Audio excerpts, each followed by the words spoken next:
Morning, Graham. God, I don't know how you Queenslanders live. It's just an amazing day again here up here on the Gold Coast. Just look at that blue sky out there. Absolutely. Don't tell anybody. Right. Anyway, today I thought we'd have a little chat about that trip we went to New Zealand a couple of weeks ago. You know that? Do you remember that announcement, the big announcement in New Zealand about that they changed the law to allow their spy agency, the Government Communications Security Bureau, to intercept communications and email from its citizens? I wonder whether you've got any comment on that. There's quite a furor, wasn't it, over it? Yeah. Because it only passed by one vote, which I found very telling. Basically, what the law allows is GCSB now to actually spy on New Zealand citizens for the first time. Yeah. Bringing it in line, of course, with what's happening in the United States and Australia. But it was interesting that there's quite a backlash within New Zealand against that, because they do indeed value their privacy. Yeah, actually, it's not in Australia. The Australian agency, Defence Signals Directorate, is actually not allowed to spy. Under current legislation in Australia, is not allowed to actually spy on Australian citizens. I guess officially. We never really know, do we, what happens absolutely. in the background. Yeah. It's very apropos, though, that we do have the new privacy law coming in next year in March.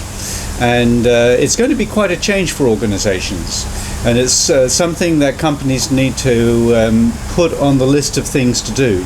Because under the new legislation, and there's 13 privacy principles now, they must, by legislation, have a documented and published policy on how they're dealing with private information that they might collect on their staff, on their contractors, on the members of the public, whatever it might be. If they're collecting identity information, they must have a policy and publish that as to how they're dealing with that. So publish it on the web, or publish it anywhere where they perhaps an organisation actually interacts with the public, perhaps. Yes. Are there any exceptions to that? I mean, is small and medium business accepted from that legislation? It's basically from an entity that does do that collection. So they're going to be entities of a reasonable size that must have this published policy. Like a telco, perhaps, or a mobile carrier, or a bank? And government agencies.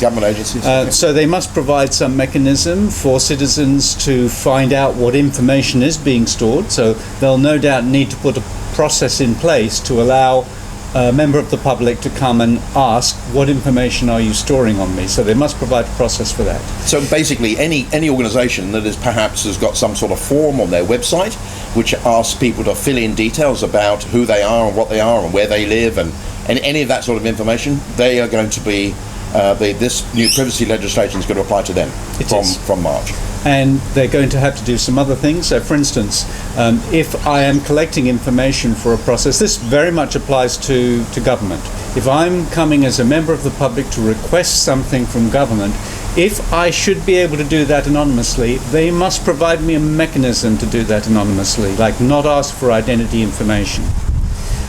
If they are asking for information, they can only ask for the information pertinent to that business that they're actually undertaking. So if they're asking for a passport number, but in fact there's absolutely no requirement, they must not ask that. Right.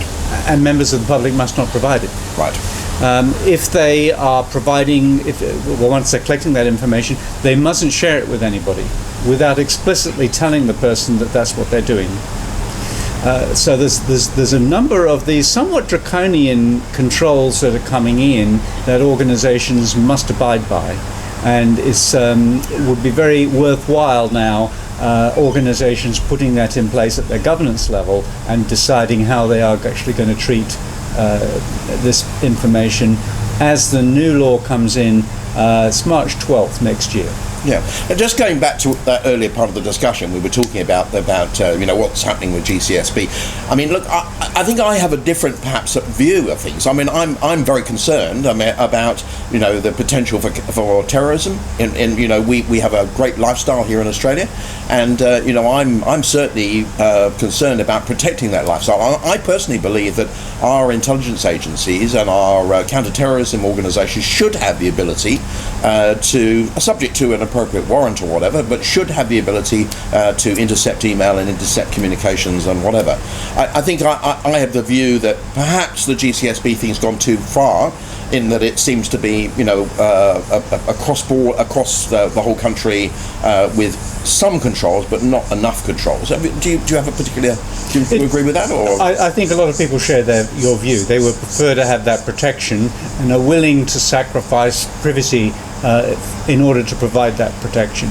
But it is a fine line, and government needs to discern where that line is for the population. Okay, Graham, a great topic for our morning ICA Cogitations. Thanks very much. Thanks, Andrew.